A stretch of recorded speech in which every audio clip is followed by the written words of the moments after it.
गांव के किनारे एक पुरानी मगर बहुत पाक मस्जिद थी। मस्जिद छोटी थी, लेकिन उसमें सुकून और बरकत महसूस होती थी।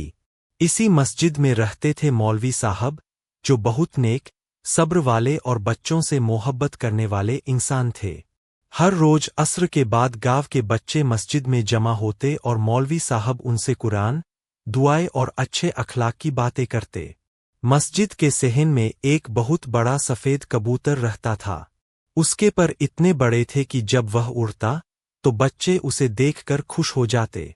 मस्जिद के एक कोने में एक बड़ा हरा तोता भी रहता था, जो अल्लाह का जिक्र करता रहता। कभी वह सुभान अल्लाह कहता, कभी अल्लाहु अकबर और कभी रहम करो बोलता।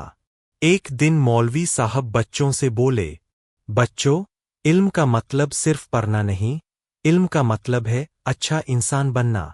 बच्चे ध्यान से सुन रहे थे। तभी बड़ा कबूतर आकर पास बैठ गया।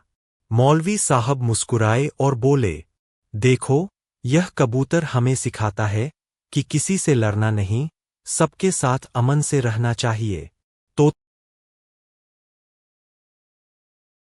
अगले दिन असर की नमाज के बाद बच्चे हमेशा की तरह मस्जिद में जमा हुए।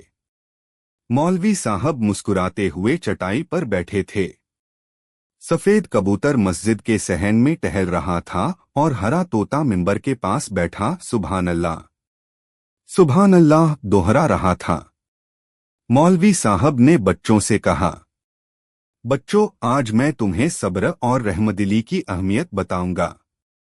इतने में एक बच्चा बोला, मौलवी साहब, ये कबूतर और तोता हर दिन यहाँ क्यों रहते हैं? मौलवी साहब ने प्यार से कहा, क्योंकि जहां अल्लाह का जिक्र होता है वहां हर मखलूक को सुकून मिलता है। उसी वक्त कबूतर ने अपने बड़े बड़े पर फैलाए और हल्की सी उड़ान